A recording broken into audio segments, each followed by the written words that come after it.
La question des impôts et de la situation budgétaire s'impose dans le débat public et fait l'objet d'une première controverse entre le Premier ministre Gabriel Attal, mais aussi Gérald Darmanin. On vous dit tout sur les coulisses de ce bras de fer avec la première réaction de celui qui est encore ministre pour quelques jours, Thomas Cazenave. Je ne sais pas, Ministre bonsoir. chargé des comptes publics, des finances de la France. Bonsoir. Bonsoir. Et merci d'être avec nous ce soir. J'accueille également Amandine Atalaya. Bonsoir. Bonsoir, éditorialiste politique BFM TV, qui nous éclairera sur les coulisses de ce qui est en train de se jouer précisément entre le nouveau Premier ministre et Gabriel Attal. Gérald Darmanin, mais je commence avec vous, Thomas Cazenave. On va essayer de prendre les choses dans l'ordre, si vous le voulez bien.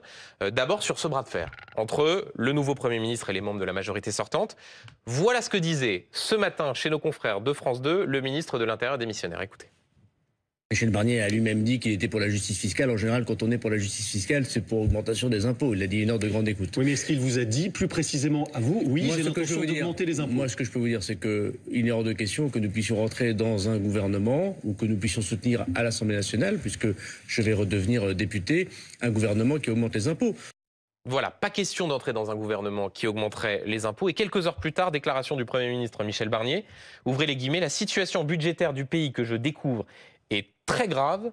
J'ai demandé tous les éléments pour en apprécier l'exacte réalité. Cette situation mérite mieux que des petites phrases. Elle exige de la responsabilité.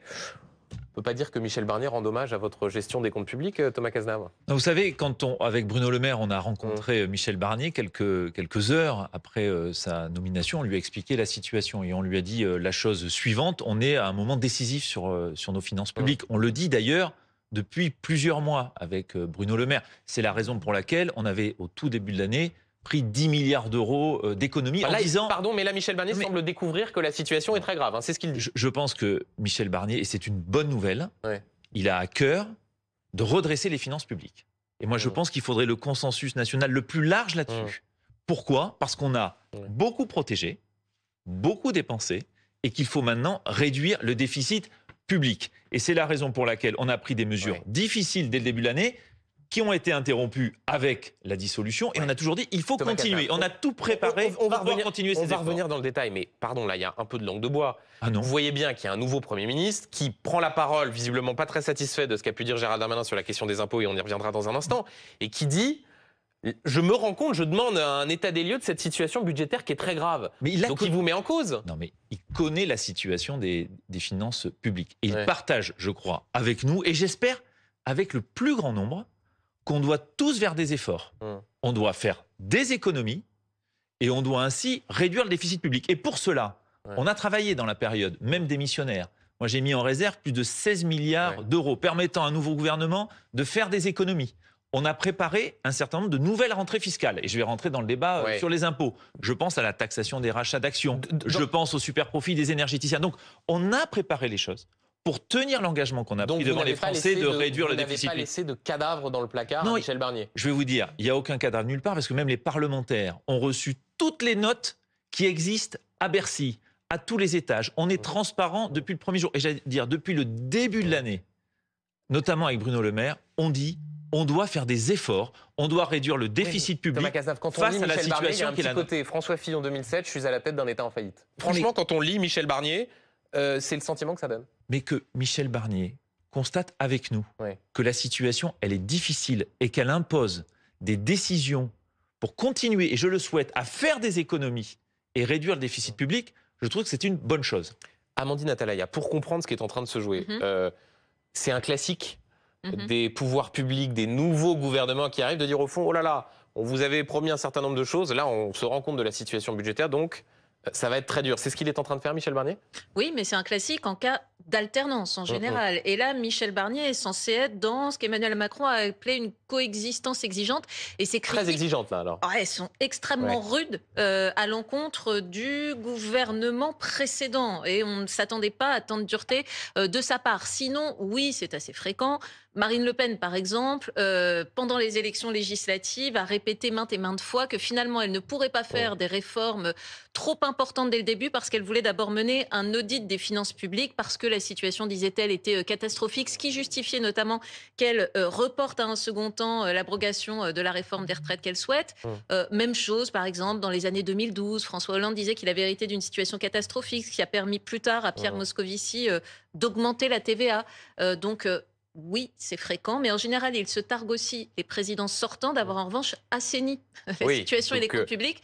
Là, c'est moins certain. Jusque-là, chorégraphie assez habituelle. Rentrons dans le dur de la question. Je ne suis pas d'accord avec ça. Pourquoi ? Parce que depuis 2017, c'est important de le dire, on a redressé les finances publiques jusqu'au moment où on était frappé par la crise du Covid. Oui. On a réduit le déficit public sous 3%. C'est très important de le dire. Et après, et c'est vrai, Bruno Le Maire, votre ministre de tutelle, disait même qu'il avait sauvé l'économie française. On a permis aux salariés d'être payés, aux entreprises de survivre. Non mais attendez, c'est très important. Ouais. Et aujourd'hui, le résultat, c'est qu'on a une croissance positive, ce qui n'est pas le cas de tous les pays européens, qu'on crée des emplois. On a bien fait de protéger. Par contre, aujourd'hui, maintenant, c'est les choix qui doivent être faits pour réduire le déficit. Eh bien justement, rentrons dans le dur, Thomas Cazenave, sur la question des impôts. Le Premier ministre Michel Barnier a plaidé pour davantage de justice fiscale, alors que dans votre camp, on l'entendait tout à l'heure Gérald Darmanin, il n'est pas question qu'il y ait des hausses d'impôts. Gabriel Attal le dit aussi ce soir dans les colonnes du Point. Pourtant, écoutez ce que disait ce matin au micro d'Apolline de Malherbe François Villeroy de Galhau, le gouverneur de la Banque de France. On ne peut probablement pas tout faire par les économies de dépenses, même si c'est le remède prioritaire, j'y insiste. Et exclure complètement les hausses d'impôts, je crois que ça n'est pas sage, ça n'est pas réaliste. Il ne faut pas exclure un effort exceptionnel et raisonnable de certaines grandes entreprises ou de certains gros contribuables, par exemple, tant qu'on n'est pas revenu sous les 3% de déficit.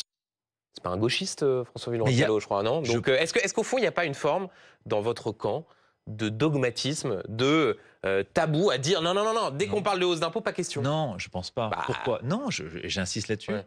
Quand on est les premiers à dire, et ça fait des mois, avec la majorité, avec les députés de l'ancienne majorité, on veut taxer les rachats d'actions.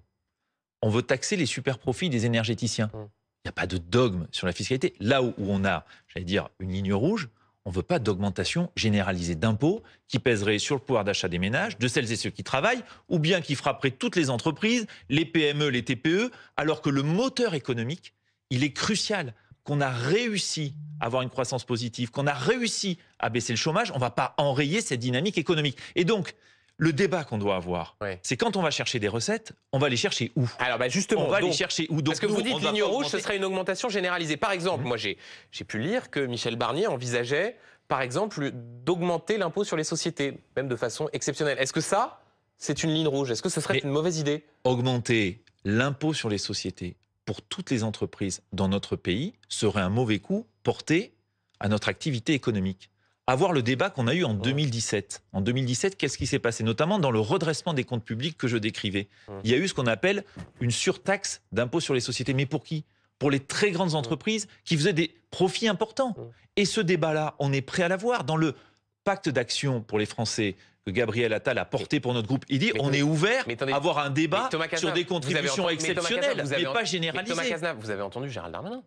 Il dit pas de participation au gouvernement s'il y a des hausses d'impôts ? Mais pas de hausse d'impôts qui viendrait frapper celles et ceux qui travaillent.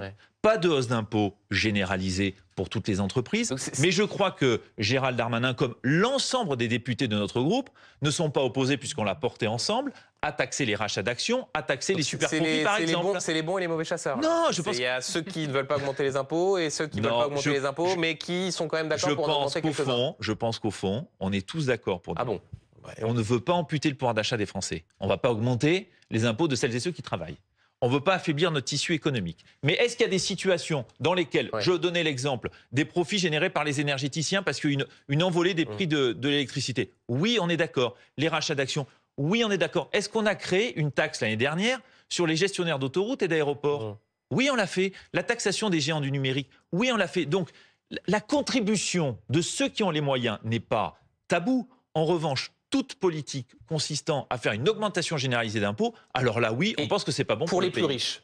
Par exemple, le retour d'un impôt sur la fortune, l'idée d'augmenter la tranche la plus haute de l'impôt sur le revenu. Est-ce que ça fait partie ? Est-ce que c'est une ligne rouge ou vous dites au contraire, non, moi, je pense ça pourrait se regarder ? Je pense qu'on a un débat dans notre pays, notamment sur les ultra-riches. Et on l'a eu, ce débat, y compris à l'Assemblée nationale, en disant il y a, pour les ultra-riches, un problème. Certains échappent complètement à l'impôt. Est-ce que c'est juste ? Non.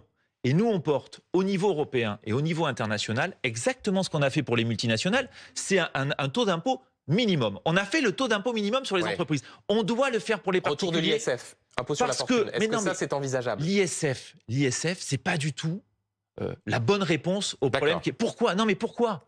parce que notre sujet, c'est la réponse européenne des ultra-riches qui échappent à l'impôt. Et on l'a porté au G20, et moi je pense que là-dessus, les groupes à l'Assemblée peuvent se retrouver pour s'assurer que dans notre pays, personne n'y échappe. Amandine Atalaya, là encore, vous faites le décryptage. C'est intéressant ce que dit Thomas Cazenave. On voit bien que les choses sont un peu plus subtiles que ce que dit Gérald Darmanin ce matin, même si Gérald Darmanin, là, il fait de la politique. Le sujet de bras de fer dans la constitution du gouvernement, c'est devenu les impôts. Oui, parce que Michel Barnier l'a dit à ses interlocuteurs. C'est-à-dire que c'est quand même une piste qui est fondée sur des propos rapportés de Michel Barnier. Et Gérald Darmanin, il réfléchit aussi à la suite de sa carrière politique. Si Gérald Darmanin redevient député, n'est plus ministre, il l'a déjà dit, être le défenseur des classes moyennes. Et donc, Gérald Darmanin aura toujours cette ligne rouge d'être celui qui refuse la hausse des impôts et qui reste sur ce patrimoine, disons, idéologique de la droite. Gabriel Attal, c'est pareil. Il réfléchit à se construire une posture pour la suite. Lui aussi a des ambitions pour 2027 et donc chacun pense un peu trop loin. Et Michel Barnier se retrouve bien seul avec son éventualité de vouloir augmenter les impôts parce que la droite dit complètement non pour l'instant et même possiblement nous ne rentrons pas au gouvernement. Les macronistes disent non et pareil, on ne rentre peut-être pas au gouvernement. Et le RN menace, et on l'a entendu hier chez vous, de déposer une motion de censure si Michel Barnier va au bout de cette idée sans équilibrer avec des mesures pour les plus modestes. Et à l'instant, Marine Le Pen, dans les colonnes du Parisien, voilà ce qu'elle dit. Je vois que le Premier ministre envisage d'augmenter les impôts sur les sociétés profitables. C'est sûr que les augmenter sur les entreprises en faillite, ce ne serait pas très simple. Perçoit une forme d'ironie de la part de Marine Le Pen. Les Français n'en peuvent plus. Proposer des hausses d'impôts sans couper dans les dépenses nocives de l'État, ce n'est pas sérieux. L'idée d'augmenter les impôts sur les plus riches, ça rapporte combien ? S'interroge-t-elle. La situation budgétaire est trop grave pour faire de la com. En fait, vous dites à peu près la même chose que Marine Le Pen sur les impôts, Thomas Cazenave. Non, le problème, c'est passer aux travaux pratiques. Parce que lors du dernier budget, il a fallu, de notre côté, rejeter un nombre considérable d'amendements, venant d'ailleurs souvent de tous bords, qui venaient aggraver la dépense publique. Je le dis, le débat sur les impôts, il ne doit pas occulter le débat fondamental qu'on doit avoir, c'est celui de où est-ce qu'on fait des économies. Les dépenses de l'État, entre la période Covid et aujourd'hui, elles ont augmenté de 100 milliards d'euros. C'est ça qu'il faut qu'on arrive ensemble à faire, c'est-à-dire où est-ce qu'on fait des économies. On avait prévu plus de 20 milliards d'euros cette année. On en a fait 10, il restait 10 à faire. On a gelé 16 milliards, permettant à un nouveau gouvernement de le faire. Dans les lettres plafonds, c'est-à-dire la préparation du budget pour l'année prochaine. Lettres plafonds pour ceux qui nous regardent, c'est-à-dire le budget de chacun des ministères. Le cadrage pour chacun des ministères. On a prévu 15 milliards d'euros d'économies. On l'a proposé à Michel Barnier. Donc moi, je crois qu'au-delà du débat fiscal, et moi je crois que des contributions très ciblées, c'est un débat légitime qu'on doit avoir. Il ne doit pas occulter le débat sur la dépense publique qui a flambé. D'ailleurs, François Villeroy de Galhau le dit en disant ça reste le levier principal, et là-dessus il a raison. Des questions sur précisément les dépenses. D'abord sur ces fameuses lettres plafonds qui sont au fond les documents budgétaires que vous auriez déjà dû transmettre. Il y a deux personnes qui ont toqué à votre ministère aujourd'hui après avoir essayé hier à Matignon. Ils sont sortis bredouille, rebolote si j'ose dire. Éric Coquerel, qui a la mine des mauvais jours, et Charles de Courson, président de la commission des finances et son rapporteur. Ils voulaient obtenir ces documents, ils sont sortis sans rien. Est-ce qu'il n'y a pas un problème démocratique ? Non. À ce que des élus de la nation aillent à Bercy, souhaitent obtenir des documents budgétaires, vous n'êtes plus dans les clous, c'est-à-dire qu'on sait qu'un certain nombre de délais ont été dépassés, et on n'a toujours rien. C'est un problème quand même. Non, Thomas Cazenave. Moi je suis parlementaire, je suis député et très attaché à la bonne information des parlementaires. Cet été, Éric Coquerel, Charles de Courson m'ont écrit en me demandant une grande quantité de documents. Ils ont tout reçu. Ces 250 notes, c'était des cartons entiers qu'on leur a livrés. Ils ne sont même pas venus les chercher à Bercy parce qu'on leur a donné. Ils ont toutes les informations. Et là, ce qu'ils souhaitent, c'est des courriers entre un Premier ministre qui a quitté ses fonctions et des ministres démissionnaires, avec une indication. Ils veulent savoir, Thomas Cazenave, ce que vous allez faire du budget de la France. Absolument. C'est pas totalement absurde. Ils veulent savoir ce qu'on a prévu pour chaque ministère. Eh bien, je peux vous donner un scoop ce soir. Alors, on leur a déjà donné. D'accord. On leur a donné tous les chiffres. Et moi, ce que je souhaiterais, plutôt qu'on mette en scène comme ça les déplacements du président, de rapporteur général, c'est qui se met autour de la table pour s'assurer qu'avant la fin de l'année, on aura un budget. Attendez, normalement, le rapporteur général... Pourquoi ils se plaignent? Ils font de la, c'est quoi, ils font de la politique. À cette époque de l'année, les parlementaires, dans un dialogue budgétaire classique, ils n'ont rien quasiment. À part ce qu'on appelle le tir à part, c'est les plafonds de dépenses par ministère. Ils l'ont déjà, je leur ai envoyé un tableau avec les montants de dépenses. Mais le sujet... S'ils nous regardent, ils sauront qu'ils ont les documents qu'ils souhaitaient. Je les ai eus plusieurs fois cet été. Non, le débat fondamental, et normalement c'est le rôle notamment du rapporteur général du budget, c'est comment on va construire un dialogue politique pour ne pas laisser le pays sans budget avant la fin de l'année. Ça, c'est un scénario. Mais l'enjeu fondamental, compte tenu de l'éclatement des groupes à l'Assemblée, c'est est-ce qu'il y a un engagement des groupes, soit à le voter, le budget, soit à voter contre et le censurer, parce que si on se retrouve avant la fin de l'année sans budget, on va être face à de grandes difficultés. C'est-à-dire, concrètement, là, c'est important, parce que là, ça intéresse ceux qui nous regardent. Si le Parlement n'est pas en mesure de voter un budget d'ici la fin de l'année. Il faut faire. Quand vous dites grave difficulté, ça veut dire quoi? Ça veut dire des exemples concrets. Risque sur les marchés financiers. Alors d'abord, c'est un très mauvais signal qu'on enverrait au monde entier à ceux qui nous financent. Mais après, il faut qu'on puisse collecter l'impôt. Donc on va devoir passer ce qu'on appelle une loi spéciale qui nous autorise à collecter l'impôt. Mais ça veut dire qu'on ne pourra pas dépenser plus que ce qu'on a eu l'année dernière. Je prends l'exemple des retraites, par exemple, qui, elles, sont indexées sur l'inflation. Mais en cours d'année, vous devez dépenser plus que l'année dernière. Et donc, vous pourriez vous arrêter de payer les retraites, par exemple, des fonctionnaires au mois de décembre. C'est pas sérieux. Je pense que les groupes, à l'Assemblée, doivent se mettre autour de la table rapidement en disant, au fond, quelles sont nos lignes rouges, quelles sont les conditions dans lesquelles on pourrait adopter un budget, les conditions dans lesquelles on ne le censurerait pas. Ça me semble être un débat beaucoup plus important que savoir qui a eu les lettres plafond signées de Gabriel Attal. Thomas Cazenave, vous le disiez, vous êtes parlementaire, député de Gironde. Je voudrais qu'on parle plus généralement de la situation politique et de la tension qui existe entre Michel Barnier, Gabriel Attal, Gérald Darmanin. Il y a des rendez-vous qui devaient avoir lieu aujourd'hui qui ont été annulés. Question simplissime. Y a-t-il un scénario où votre camp, 97 députés, Renaissance, ne participerait pas au gouvernement? Non, on fait tout pour qu'on y participe. Je vais vous dire, nous, on souhaite, moi je souhaite, notre groupe, Gabriel Attal, tous les députés d'Ensemble pour la République, souhaitent que Michel Barnier réussisse. C'est l'intérêt du pays. Mais oui, non, mais attendez. Ça, c'est sûr. Oui, mais non, mais attendez, c'est important de le dire. Tout le monde n'est pas toujours dans cette configuration. Nous, on veut qu'il réussisse. Et pour réussir, pour moi, il y a deux conditions, d'une certaine manière. Se mettre d'accord sur ce qu'on veut faire les prochains mois, les prochaines années, sur les grandes orientations. Nous, on a mis noir sur blanc, avec le pacte d'action pour les Français, un peu quels étaient nos enjeux à nous. Et puis, d'autre part, est-ce qu'on est représenté dans ce gouvernement mais avant les postes, se mettre d'accord un peu sur ce qu'on veut faire ensemble. Et moi, je pense que le dialogue doit continuer. Et au fond, c'est normal que ça prenne un peu de temps. C'est nouveau comme situation politique. Et donc, on regarde certains pays qui sont dans des démocraties parlementaires, il faut parfois plusieurs semaines, plusieurs mois. Je ne souhaite pas que ça soit aussi long. En revanche, qu'on prenne un peu de temps pour s'entendre et se mettre d'accord sur ce qu'on veut faire pour le pays, ça me semble nécessaire.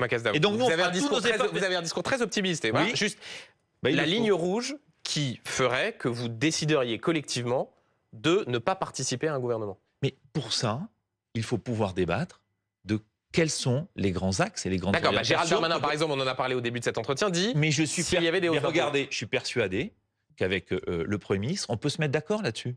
Pas de hausse généralisée d'impôts, mais des contributions bien ciblées en fonction de la capacité contributive. Je disais, taxer les rachats d'actions. On est d'accord ou pas? Sur les profits exceptionnels de certaines entreprises, on est d'accord ou pas? Je suis convaincu qu'on peut se mettre d'accord avec le Premier ministre et surtout avec les autres groupes. Et si le gouvernement était majoritairement composé de membres des Républicains? Moi, je suis, comme l'ensemble des députés d'Ensemble pour la République, je suis dans le groupe qui est le plus important, susceptible de soutenir Michel Barnier. Donc c'est important qu'il soit bien représenté. Tout simplement. Pourquoi? Parce qu'on veut que ça marche. Et par exemple, vous connaissez Bercy, Thomas Cazenave. Si tout Bercy était composé de ministres de droite, est-ce que ce serait un problème d'orientation politique? D'abord, on ne le regarde pas ministère par ministère. Il faut que sur l'ensemble, le groupe qui rassemble 100 députés, qui est le groupe le plus important susceptible et qui soutiendra Michel Barnier, il soit bien représenté. Et donc moi, je fais confiance à Gabriel Attal dans les discussions qu'il a avec Michel Barnier pour arriver rapidement à une solution. Faites confiance à beaucoup de monde. Selon les informations de BFM TV, l'entretien qu'a eu Michel Barnier hier avec le président de la République s'est visiblement mal passé, avec notamment une première liste de ministres qui a été soumise au président de la République, qui ne correspondrait pas, a fait savoir le président de la République, à l'idée du rassemblement qu'il souhaite. Est-ce qu'il y a un risque que Michel Barnier il jette l'éponge, qu'au fond tout ça soit trop difficile. Vous évoquiez une situation tout à fait inédite. Vous imaginez, si Michel Barnier renonçait, je crois que Yael Braun-Pivet, présidente de l'Assemblée nationale, disait ce matin chez nos confrères d'RTL, ce serait catastrophique. Mais oui, on doit tout faire pour qu'il y arrive. Mais d'autres pays y arrivent. Pourquoi on n'y arriverait pas, nous ? C'est-à-dire à dialoguer, à trouver des accords entre les forces politiques. J'étais ce matin sur un marché à Bordeaux, parce que je suis député de la Gironde, comme je disais. Et moi, je vois un peu le désarroi de nos concitoyens. Qu'est-ce qu'ils me disent ? Mais entendez-vous. Entendez-vous. Oui, mais on veut que ça marche. Mais Thomas Cazenave, très bien. Et donc, nous, on est visiblement, mais pour s'entendre, selon les informations de BFM TV, cette liste a été. Emmanuel Macron a considéré qu'il y avait trop de membres des Républicains sur cette première mouture. C'est pour ça qu'il a raison de tenir. Il est important que les forces politiques elles soient représentées en fonction de leur poids à l'Assemblée nationale, quand même. On a 100 députés. Les Républicains, ils en ont 47, je crois. Donc, c'est important qu'on soit bien représenté dans ce gouvernement. Moi, je suis convaincu qu'on va y arriver parce que c'est l'intérêt du pays. Et quelle image on enverrait aux autres en disant, et surtout aux Français, on est incapable de se mettre d'accord. Je n'y crois pas une seule seconde. Je suis convaincu qu'on va y arriver. Dernière question. Vous savez quand Michel Barnier et Gabriel Attal vont se revoir ? Non, j'en ai aucune idée. D'accord. Bon, écoutez, en tout cas, Thomas Cazenave continue d'être optimiste malgré la situation. Merci beaucoup, Amandine Atalaya. Et merci. Merci à vous. Thomas Cazenave, vous avez hâte de quitter le gouvernement ou pas ? Écoutez, moi j'ai l'impression d'avoir tout fait pour transmettre au futur gouvernement de quoi prendre des décisions rapides sur cette question importante des finances publiques. Merci beaucoup.